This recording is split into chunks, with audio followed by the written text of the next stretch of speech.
for the judgment falls. So ayan ang pagmamahal ng Panginoon, same as to this generation mga kapatid.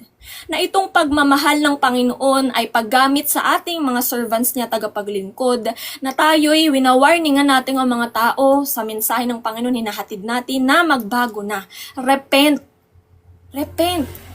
At talikuran na, come out of your sin, talikuran na yan, lumapit na, lumakad na ng tuwid sa Diyos.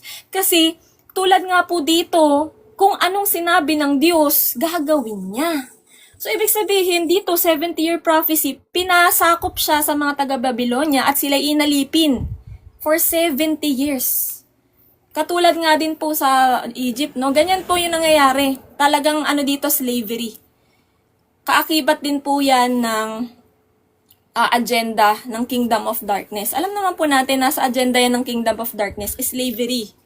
Diba? Slavery. Pero ang Panginoon, siya ay nagpapalaya, diba? Siya ay ating deliverer, redeemer, mula sa pagkakaalipin. Same as ngayon, tayo. Naalipin tayo, diba? Dito sa mundong ito, sa ating mga pagkakasala, nakatanikala tayo dito sa evil world na ito, sa Kingdom of Darkness ni Satan. At ang Panginoong Hesus ang nagpalaya sa atin mula doon sa pagkakaalipin natin. So, ito lang ang mensahe dito sa unahan ng Ezra mga kapatid, na alam niyo yun mga kapatid, ang Panginoon, kapag lalo na yung mga kapatid natin na naliligaw ngayon, nalilihis ng landas, na nakaalam na sila ng katotohanan, alam niyo yun, nandun na sila sa katotohanan, nabigyan na sila ng mga spiritual blessings ng Panginoon, namulat na yung kanilang mata, namulat na sila na buhay na espiritual, pero pinili pa rin yung nasa ng kanilang laman.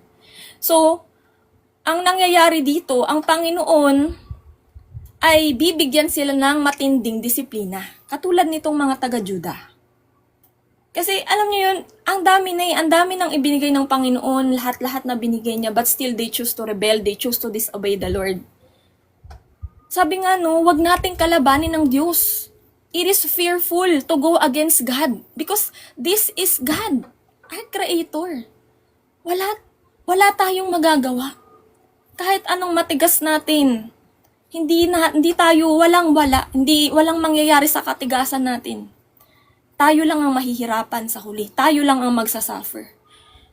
Diba? Yung sasabihin natin na okay na lang mapunta tayo sa lake of fire, sa hell, hindi mo alam kapatid, hindi alam ang sinasabi. Hindi mo tunay na nalalaman ng iyong sinasabi. Kasi ang Diyos, mahal tayo eh. Gusto niya na tayo'y maligtas, kaya nga siya hindi pa doon bumabalik. Huwag nating sayangin, huwag nating saktan yung alam mo yun, huwag nating saktan yung damdamin ng Diyos. Na ito, diba, napaka mapagpasensya. Pero ang mga taong na talaga yung pumupuno sa kanyang salop. Diba, pumupuno sa kanyang salop, nasasagad na siya, no choice na siya kundi i-pour out para nga kumbaga sa yung mga remnant, ito yung mga nakabalik. 'Di ba? Meron at meron pa rin na mga mabago, mga tumaliko dun sa kanilang pagkakasala at matauhan din sa kanilang mga ginagawa. Dahil nga dun sa ilang taon nilang pagkakaalipin dun sa Kaya yun mga kapatid, yun yung lesson dito.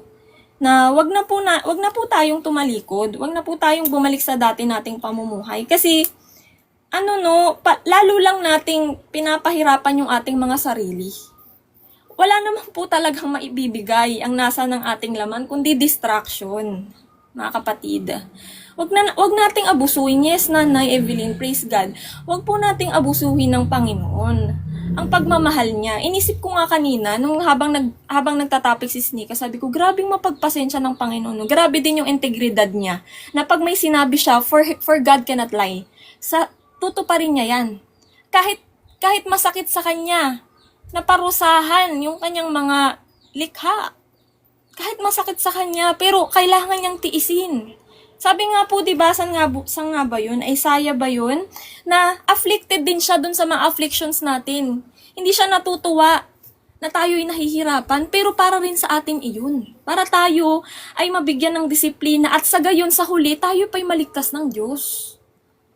So habang ngayon mga kapatid, na ito, ibinibigay sa inyo ang pagmamahal ng Panginoon, hinahatid sa inyo, na pinapaalalahanan, winawarningan kayo, Lahat ng mga nandito sa Bible, dito malamang sa Old Testament ay nagpapahiwatig na ang Diyos mapagmahal, mapagbigay, mapagpasensya, mapagpatawad, pero He is a consuming fire. Hindi mo pwedeng tanggalin yung side niyang ganun.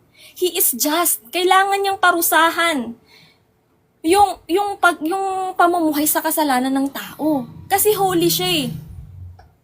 Holiness of God cannot coexist to lawlessness. Kaya nga po yan ay kanyang binayaran para ma-destroy niya na. Para ikaw ay tumalikod niya na dyan sa pamumuhay mo sa kasalanan at mapabanal ka na niya. So, ibig sabihin mga kapatid, huwag nating sayangin yun, yung pagmamahal ng Diyos. Para lamang sa pansamantalang comfort natin dito na matatapos, matutupok ng apoy. Pang ano lang eh, alam mo yun, mas gugustuhin pa kasi ng mga tao na pansamantala lamang silang sumaya dito, pero yung eternal nila, eternal kapatid, hindi lang billion years, hindi, wala na. Wala nang katapusan, na suffering. Yung, alam mo yun, yung mga manood kayo ng mga testimony ng napupunta sa hell. Tapos binibigyan pa rin sila ng chance ng Panginoon. Di ba pagmamahal pa rin? Pagmamahal pa rin yung binibigay ng Panginoon sa kanila para sila'y makapagbago. Aantayin nyo pa ba na bigyan kayo ng panaginip ng Diyos na nandun kayo sa hell bago kayo magbago? Diba? Bago kayo bumalik sa presensya ng Panginoon. Na dun, ultimo dun pa lang sa labas, maamoy mo pa lang yung init, hindi ka na makahinga. What more pag nandun ka pa sa loob? What more sa lake of fire pa na nakaano ka doon, nakalubog ka? Diba? Wag nating sayangin, wag nating abusuhin, wag nating paglaruan. Paglaruan ng damdamin ng Diyos. At itong ibinibigay niya sa atin na awa. Awa kasi ito eh. Hanggang ngayon nagbibigay pa rin siya ng awa eh. Wag nating sagarin ang pasensya ng Diyos. Kasi yun nga po sabi nga niya no, na His ways, His thoughts are higher than our thoughts. So, sino ba naman tayo para magmatigas pa sa buhay natin? Hindi naman natin kaya to. So, ibigay na natin sa Panginoon. Sumunod na tayo kasi saglit na lang to. Saglit lang ang buhay natin sa lupa. Huwag na nating hayaan pa na sa huli pa tayo magsisi, mga kapatid. Dahil yan ang bigay ni Satan na i-deceive ka na yung nasa ng laman mo ngayon ay, di ba, ay magtatagal. Ay magbibigay sa'yo ng convenience, ng pleasure, na pangmatagalan. Hindi kapatid. Pansamantala lang. Yan lang ang kayang ibigay ni Satan. Diba? He is a liar. Talagang liar. Ang mabibigay niya lang is coated. Sa panlabas lang, mukhang okay, pero sa loob. Eto nga po mga kapatid, no, may papaalala lang po ako sa inyo. One of the greatest gift of the Lord that He had given to us is gift of discernment. Mga kapatid. Kasi po, ngayon, lalo sa generation ngayon, sa nangyayari ngayon, sa paligid, mga kapatid, hindi na po ito discerning evil from good eh. Hindi na po mga kapatid eh. Ang gift of discernment, binibigyan tayo para i-discern ang good from almost good. Kasi ang evil, nakapackage na siya sa good. Diba? Ganyan ang ano ngayon ni Satan eh. Lahat na nung mga ginagawa ni Satan, di mo na mahalata. Hindi na lantaran eh. Kasi nakapackage na siya. Katulad ng panonood ng mga palabas, hindi mo alam nakikibahagi ka na pala sa agenda ni Satan sa simpleng panonood. Hindi mo alam dun sa simpleng pagbili mo lang dun sa mga companies na under ng Kingdom of Darkness or Marine Kingdom. 'Di ba? Like yung Starbucks. Alam niyo po ba sa Marine Kingdom yan? Tingnan niyo yung logo. Manood kayo ng mga testimony nung may mga logo na belong sa Kingdom of Darkness kasi they are working in symbols. Nike yan, mga yan. Manood kayo, mag-search kayo para maiwasan nyo. Kasi itong gift of discernment, kung hindi man kasi sa sobrang dami, kung hindi man po, lagi nyo ipag-pray, ipalinis, di ba? I-cast out nyo. Kung dyan sa bahay nyo mag-anoint kayo, nandyan ang Holy Spirit para bigyan kayo ng discernment na yan ay belong sa kaaway. Diba, ito na nga po yun, no? Ulitin ko lang, ang gift of discernment na binibigay po sa atin is to discern good from almost good. Na yun nga po ay nakapackage na nandun sa loob yung diba, na malalaman mo na lang sa huli, kay Satan pala. Kasi hindi mo nalaman kasi mukha siyang mabuti eh. So yun mga kapatid, wag nating sayangin itong warning ng Panginoon sa atin, itong awa, itong pagmamahal, itong biyaya, na gusto lamang naman niya ay tayo'y kanyang mapabanal, mabago, mapabuti, at maligtas po niya. Magkaroon ng walang hanggang buhay, kasama niya sa kanyang eternal kingdom. Wag po nating ipagpapalit yung pagkakataon na ito na mapabilang doon. Napakasarap talagang beyond compare. Wag niyo pong ipagpalit. Sobra, alam niyo yung nasa imagination, yung naiisip niyo about sa kanyang eternal kingdom doon, sa kanyang sa heaven. Wala pong walang tukakatumbasan. Beyond compare, beyond imagination po talaga. Yung naiisip nyo, infinite times pa yan, nang mararanasan nyo doon. Huwag nyong ipagpalit yun para sa pansamantalang comfort nyo dito sa lupa. Yun lamang mga kapatid, maraming salamat po.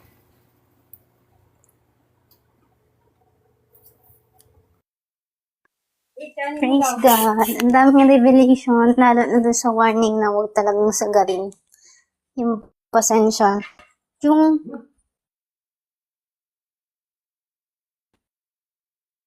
kapatid.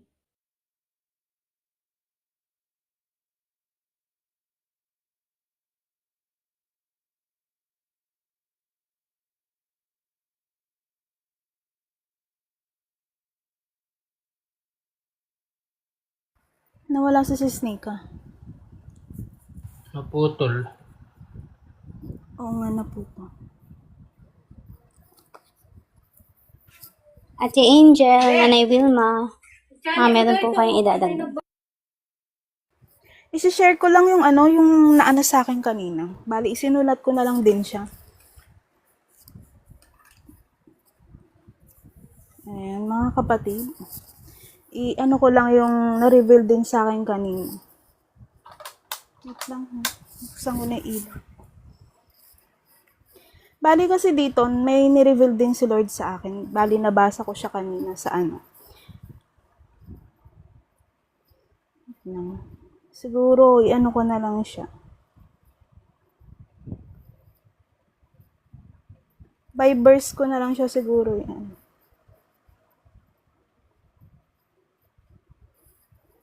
Ayan. Dito sa simula, sa niya, 'di ba? Noong taong bali sa verse 2, ito ay inutusan ni Emperador Ciro ang Persia, binigay sa akin ni Yahweh, ang Diyos ng kalangitan, ang lahat ng kaharian sa buong daigdig. So bali ang na-reveal po sa akin dito, kung si Ciro po ay inatasan ng ating Panginoon na ipagtayo siya ng templo, dito sa generation natin, inatasan din po tayo dito ng Panginoon na itayo ang kanyang templo. Ano po ba ang templo na tinutukoy ng Panginoon dito?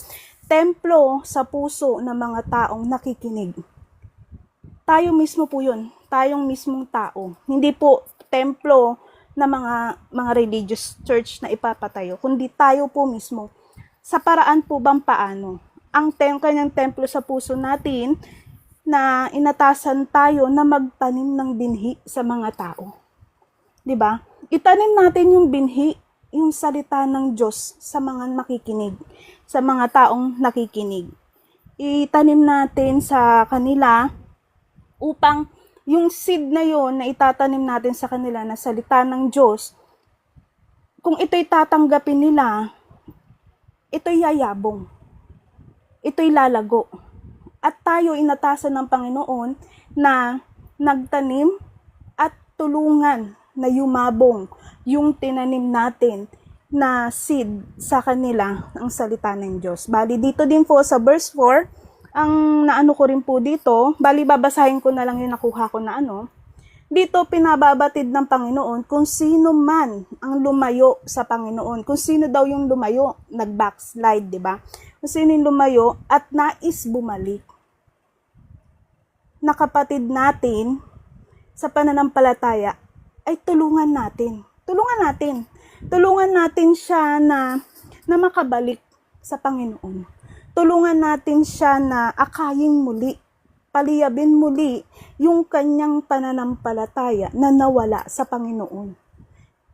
Kaya po tayo nandito hindi lang para magpahayag ng salita ng Diyos, kundi para ibalik sa Panginoon yung mga taong tumalikod sa Kanya minsan. Di ba?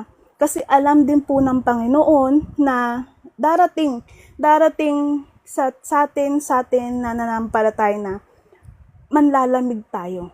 Pero hindi natin hahayaan yun na tayo bilang mga kapatid na nandito ay hindi natin hahayaan na mananatiling ganun yung kapatid natin.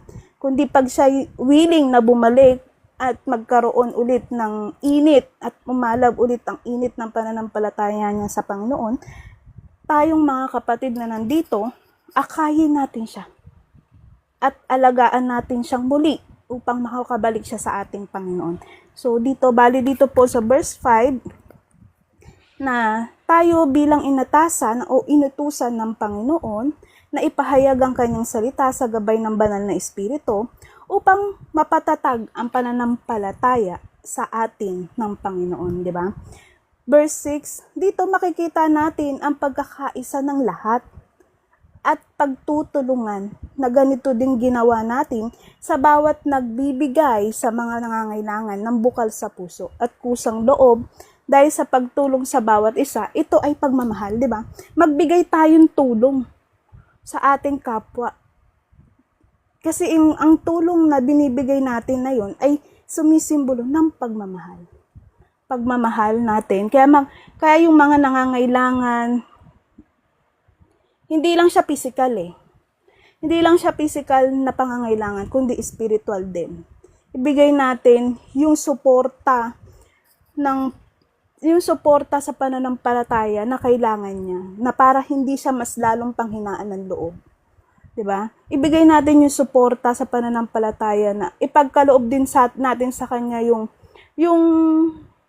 init, yung tatag na pananampalataya na meron tayo. Ipakita natin dun sa tao na ang tanging pananampalatayang meron tayo at rooted talaga sa Panginoon dahil sa salita ng Diyos na ating nabasa, ating nalaman, di ba? Kaya ipagkakaloob natin sa Kanya. Kaya yung din sinabi ni Sister Bless na medyo nawala konti ako. Yung sinabi ni Sister Bless na once na nag-backslide ka, wag mong sasabihin na handa ka na harapin yung lake of fire. Kasi hindi biro yun. Yung salita na yun, hindi biro. Kasi eternal talaga yun. Dahil hindi mo alam kung ano yung mararanasan mo dun. Kasi once na nandun ka na, wala nang pagkakataon para makaalis ka pa doon. Kaya hanggat nandito po tayo sa mundong ito at nandito tayo, napapakinggan natin ang salita ng Panginoon. Trabahuhin natin kung saan pupunta yung ating kaluluwa. Trabahuhin natin na huwag nating hayaan na mapunta lang sa lake of fire yung kaluluwa natin. Kaya hanggat nandito tayo at napapakinggan natin at may awa sa atin ang Panginoon, maglingkod tayo sa Kanya. Tanggapin natin siya. Huwag nating hayaan na mas lalo tayong lumayo sa Kanya. Di ba? Kasi alam ng Panginoon ang puso natin. Alam ng Panginoon yung nilalaman ng puso mo. Kaya huwag mong gawing laro, huwag mong gawing biro yung salitang ganun. Kasi hindi talaga biro yung ganun. Talagang, di ba? Hindi kasi biro yun Madaling bumalik sa Panginoon basta ang puso mo ay bukal na tanggapin mo siya. Di ba? Kasi ang Panginoon natin ay maawain. Di ba? Handa siyang tanggapin kang muli. Mapagpatawad, mapagmahal ang ating Panginoon. Basta ang puso mo ay bukal at talagang gusto mo talagang bumalik sa Kanya. Kasi open arms ang ating Panginoon. Yayakapin ka niya. Yayakapin ka niya. Dahil ang gusto lamang niya ay bumalik ka sa Kanya. Wala siyang ibang hinihiling sa atin. Bumalik lang tayo sa Kanya. Kaya, yun lang naman din ang na-reveal sa akin. Di ba? Wala namang iba pang pero yun lang. Basta ang akin lang, mga kapatid, hanggat hindi pa bumabalik ang Panginoon, ibig sabihin, ang awa niya ay nandito pa. Hanggat hindi pa bumabalik ang Panginoon at hanggat ikaw ay nagigising pa sa umaga, may awa pa ang Panginoon sa'yo. Kaya ang tanging nais lang ng Panginoon, baguhin ang takbo ng pamumuhay at lumakad ka sa kagustuhan, sa katuwiran ng Panginoon. Yun lang naman po mga kapatid yung na-reveal din sa akin kanina, Sister Nika. Thank you. Amen. Praise God. Brother Daniel, baka may dadagdag ka. Brother Jo. Wala na, sister. Ano lang siya, parang pinaka-summarize lang is yung, ayun nga, yung sa restoration na pinaka-inano nga ng Panginoon nga doon kay Haring Cyrus. Ito nga, 'di ba, parang pinaano niya nga sa kanya, ito nga, i-rebuild nga ulit yung temple. Kumbaga parang sa atin na nire-rebuild or nire-restored yung mga, yun nga, yung mga kamalian natin, yung mga kakulangan natin, yung mga nawala sa atin, katulad nga nung relasyon natin sa Panginoon. Yun yung pinaka pumasok sa akin dito nung binasa ko siya kanina. So, yun lang naman, Sister Nika, for now. Saka ito rin pala yung sa, pinaunang basahin sa akin yung Panginoon, yung Hosea. Nabanggit yun ni Ate Angel.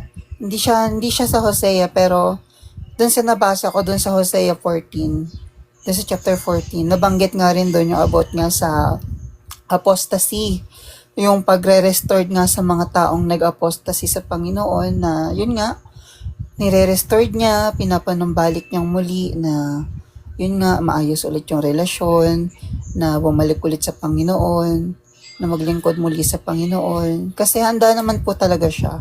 Handa po talagang tanggapin tayo ng Panginoon kahit ano pang kamalian na meron sa atin. He's always there, waiting for us to confess, to be honest, open our heart. Kasi yun naman po yung gusto niya sa atin, na i-confess natin sa Kanya lahat-lahat kung nahihirapan tayo sa walk natin. Confess it, iiyak mo sa Kanya. Kasi alam niya po lahat-lahat yan. Bago pa natin maranasan yan, alam niya na yan, na mararanasan mo yan. Kaya, stay abide in the Lord. Kung sino man po na nakikinig dito sa live ngayon, God is so loving God. God is so patient. God is so faithful. He is everything na hanapin mo. Yung tipong wala ka nang hahanapin pa sa iba, siya na lang. Wala ka nang titignan pang iba. Hindi ka na maghahanap pa ng religion kasi hindi naman po religion yung inano sa atin ng Panginoon, kundi relasyon sa Kanya. One-on-one relationship, intimate relationship on Him. Kasi yun yung titignan niya when the judgment come. Yun ang titignan ng ating Panginoon sa ating mga puso kung meron ba tayong relasyon sa Kanya. Kaya po mga kapatid, ihanda po natin ang ating mga sarili sa Kanya pagbabalik. I-prepared po natin ang ating mga pananampalataya dahil sa oras po na humarap tayo sa Panginoon, hindi natin alam kung tayo ba ay tatanggapin niya o kung tayo ba ay itatapon niya sa dagat-dagatang apoy. Kaya po habang may oras pa na magbago at tumalikod sa ating mga pagkakasala, gawin na po natin. Surrender na natin lahat sa Kanya habang may oras pa. Yun lang naman, Sister Nika. Salamat.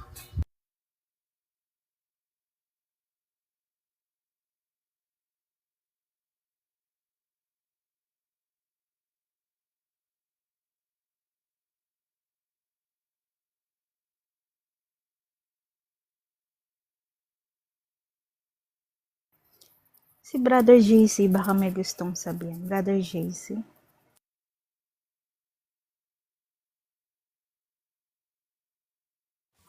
Ah, good afternoon sa lahat mga kapatid. Parang halos nasabi nyo na lahat. Matagal-tagal ako kumbaga hindi naka dito.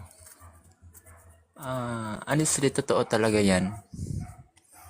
Lalo na pag hindi natin talaga alam yung pagbabalik ng ating Panginoon. Kasi kahit mga anghel naman hindi nila alam yung pagbabalik. Kundi yung Ama lang yung nakakaalam sa pagbabalik ni Lord Jesus dito sa sanlibutan. Kaya we need to always be prepared in heart, mind, and soul. Kasi lalo na sa mga nangyayari ngayon, palala ng palala yung ngayon, mga talaga, warning ng Panginoon na kailangan na talaga natin mag-repent talaga. Dapat subsob na talaga yung natin sa Kanya. Yung tawag nito, yung pananampalataya natin talaga. Na talaga yung puso natin paalabi na talaga natin yung puso natin. Dahil hindi talaga natin alam sa pagbabalik niya. Lalo na pag ang puso ng bawat isa nanlalamig. Hirap kasi ng ng siguro sitwasyon pag hindi makaya ng isang tao yung presensya ng Panginoon sa pagbalik niya. Kahit napakalakas talaga ng presensya na yun sa pagbalik niya. Dahil based on may mga mga revelation sa akin before, grabe talaga. Di talaga maano yung sitwasyon na yan pag mangyayari na. How much pa kaya doon sa sa lake of fire? Yung mga unrepentable people talaga na kahit ng mga tinatawag na nag-backslide, na sasabihin na lang nilang ready na daw sila sa consequences about sa lake of fire, pero we all know naman na lang talaga sila, parang na-deceive talaga sila sa sa kaaway, kaya nasasabi nila nun. Kaya nasabi ko talaga na hindi pa uli lahat, hanggang humihingi pa tayo, nabubuhay pa tayo, may lakas pa tayo, kailangan na talaga natin bumalik lahat, lalo na sa panahon ngayon, especially sa mga bawat pagsubok sa buhay. Ituon lang talaga natin sa Panginoon, ilapit lang talaga natin, dahil everyday is a battle, everyday is a blessing also. Dapat we always seek kingdom first talaga. Unahin talaga natin yung kaharian ng Panginoon, yung kaluwalhatian niya.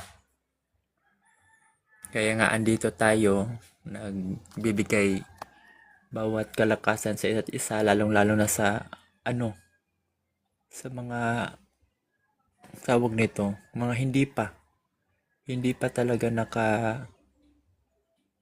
naka-experience ng presensya ng Panginoon, dahil andun pa sa makamundong mga bagay, nag-i-enjoy pa. Or in God's will, in the right time, sa pamamagitan ng nagpapagamit tayo base sa pagiging instrumento sa bawat isa, maibalik din sila at bumalik din sila sa paanan ng Panginoon. Kaya yun lang po, at maraming salamat.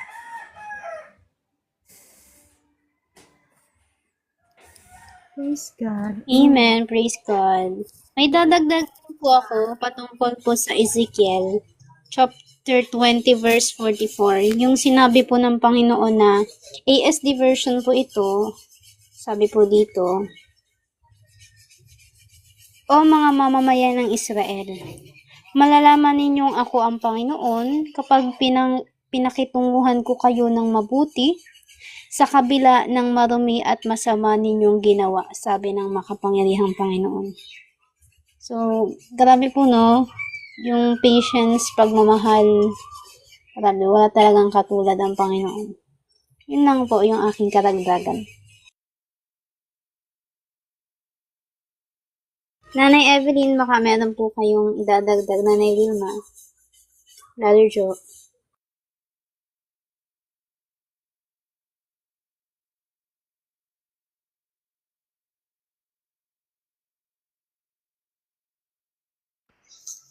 Ayun nga, naano ko rito sa topic natin na kung tayo tumalikod na sa Panginoon, ito na yung pagkakataon na dapat tayong bumalik. Bumalik na. Huwag na natin antayin kung ano pa yung mangyayari sa buhay natin. Dahil ito na yung, andito na yung awa niya na pinapakita na ng Panginoon sa atin kung ano yung nangyayari dito sa mundo. Talikuran na natin lahat yan. Kapit lang tayo lagi sa Kanya at magpakatatag tayo bawat isa. Kailangan na natin bumalik talaga sa Kanya doon sa pagtalikod natin sa pananampalataya. Yun lang. Thank you.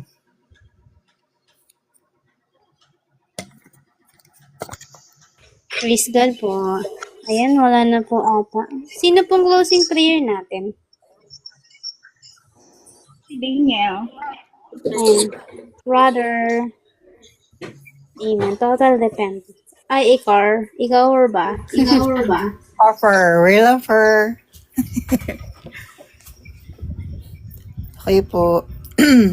Salamat po sa mga nakinig ngayong hapong ito mga kapatid. Tayo po ay, bago po tayo maghiwa-hiwalay, tayo po ay humingi po ng gabay at pasasalamat po sa ating Panginoon sa hapon po na ito sa atin pong mga nalaman at sa atin pong mga napakinggan pong muli sa kanya pong banal na salita na nakapagbibigay pong muli ng katatagan sa atin at kasigasigan po sa atin pong pananampalataya at sa atin pong paglakad sa bawat araw. Tayo po ay yumuko at ipikit po ang ating mga mata. Panginoon po na aming Diyos, maraming salamat po sa hapong ito na sa amin pong mga napakinggan ay ito po ay aming maisabuhay, maisaisip at maisapuso, Panginoon. At maraming salamat po sa mga revelations, sa mga natutunan po namin na siyang mas makakapagpatatag po sa amin at mas nagbigay pa po kasigasigan sa amin, Lord, na magpatuloy palalo at mas palalimin pa ang relasyon namin sa inyo, Panginoon. And Lord, apart from you, we can do nothing, Lord God. And Lord God, sinabi nyo nga rin po sa inyong salita na you lead us in the path of righteousness for your name's sake, Lord God. Even though we are walked through the valley of the shadow of death, we will fear no evil, for you are with us. And Lord God, nawa po ay lagi niyo po kaming puspusin po ng inyong kabanalan, ng inyong pong righteousness, and lahat-lahat po, Lord, ng ikabubuti namin at ikakaayon po sa inyong mata, Panginoon.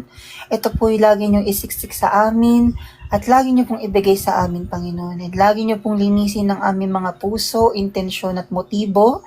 At ganoon na rin po ang aming mga kaisipan, Panginoon, na lagi niyo pong saliksikin, itama, ituwid, lalong-lalo na po ang aming mga pamumuhay sa bawat araw, Lord God. And Lord, nawa po sa mga tao po na narito sa live ngayon na hindi pa po fully surrendered at gusto pong manumbalik sa inyo, Panginoon, at gusto po kayong tanggapin, Lord. Nawa po ay tanggapin na po nila kayo sa kanilang mga buhay at kanilang mga puso dahil kayo ay mapagmahal, tunay, faithful at talagang Diyos sa lahat ng Diyos na siya lamang na nagpapatawad at handang-handang magpatawad, Lord, sa kahit ano pa mang karumihan ng kanyang buhay, Lord God. And Lord God, kayo lamang po ang nag-iisang Diyos na siyang nagmahal po sa bawat isa sa amin, sa lahat po ng aming mga kamalian, karumihan, at mga kasalanan po naming nagagawa sa inyo, Panginoon. Kayo lamang po ang nagmahal sa amin at nagpatawad po sa amin nang hindi po namin ito nararanasan sa mundong ito, Lord God. And Lord, maraming salamat po sa pagtutuwid at sa pagbibigay po ng salitang ito na siya pong aming maisa sa buhay habang buhay po na amin pong dadalhin at bibit-bitin po sa inyo hanggang sa inyong muling pagbabalik, Panginoon. And Lord God, panatiliin niyo po kaming laging prepared, handa sa inyong pagbabalik, Panginoon, dahil kami nananabik na at kami po'y handang-handa ng makita kayong muli, Panginoon. And Lord God, nawa po ay hibuin niyo pa rin po ang puso ng aming mga pamilya, ang aming mga mahal sa buhay, mga kaibigan, at ganoon na rin po ang mga tao po sa mundong ito na wala pa rin po sa inyong presensya, Panginoon. Hipuin niyo po ang kanilang mga puso, pihitin at ituwid. At Lord, panumbalikin niyo na po sila sa inyo at gamitin niyo po sila sa inyong kingdom, Lord Jesus Christ. And Lord God, because you are the only way, the truth, and the life, and no one have eternal life without you, Lord God. And Lord God, kayo na po ang bahala sa lahat-lahat, Lord. Kayo po nakakaalam ng aming mga pangangailangan, aming mga kakulangan, Lord, at yung amin po mga dapat pang itama, Lord God, itama niyo po ito sa amin. And I rebuke and bind all the evil schemes, all the evil agendas and evil plans of Satan to our lives, to our families, to our relatives and friends. I rebuke and bind all of that. And I cast out all the evil schemes, all the evil covenants that in our bloodline and are now broken, are now break. All the generational curses through my bloodline since the first and until now are break. In Jesus' mighty name. For there is no weapon formed shall prosper against us. For God is with us, who can be against us. And Lord God, thank you for all this word that we know the truth and no one can ever be deceived us because we know the truth. And we put the full armor of you, Lord God, the breastplate of truth and the shoes of peace, the helmet of salvation, the shield of faith, and the sword which is the word of God, Lord God. And Lord God, maraming salamat po sa inyong proteksyon at sa lagi niyo pong pagbibigay ng pagmamahal at pagtuturo niyo po sa amin na magpatawad, magmahal, at lagi pong makita ang mga tao kung paano niyo po kami makitang lahat. Panginoon, hindi ko na po hahabaan ang panalangin ito. Salamat po sa lahat, Lord, ng hininga, pagtibok ng aming mga puso, at lalong-lalo na po sa buhay na ito, Panginoon, at lalo na po sa aming sister na si Sister Nika ngayon, na nagturo po sa hapon na ito, Lord God, patatagin at pagtibayin niyo po ang kanyang pananampalataya. Ganun na rin po ang lahat-lahat po sa amin, Panginoon, na lagi niyo pong patatagin, pagtibayin, at lalo niyo pong palakasin ang aming pananampalataya at palalimin pa ang relasyon namin, Panginoon, sa inyo. And Lord God, kayo na pong bahala sa aming mga gawain, na kayo na pong tumawag sa mga lordships niyo, Panginoon. And Lord God, this is not about us, it's always about you and you alone.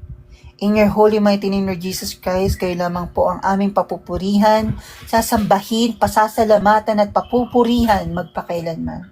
In the name of the Father, the Son, and of the Holy Spirit, one God, one Lord, it is the name of our Lord Jesus Christ we pray. Amen. Amen. Shalom po, everyone. Salamat po. Kita-kits po sa Sunday. Kita-kits po sa Linggo. Shalom. Bye-bye, everyone.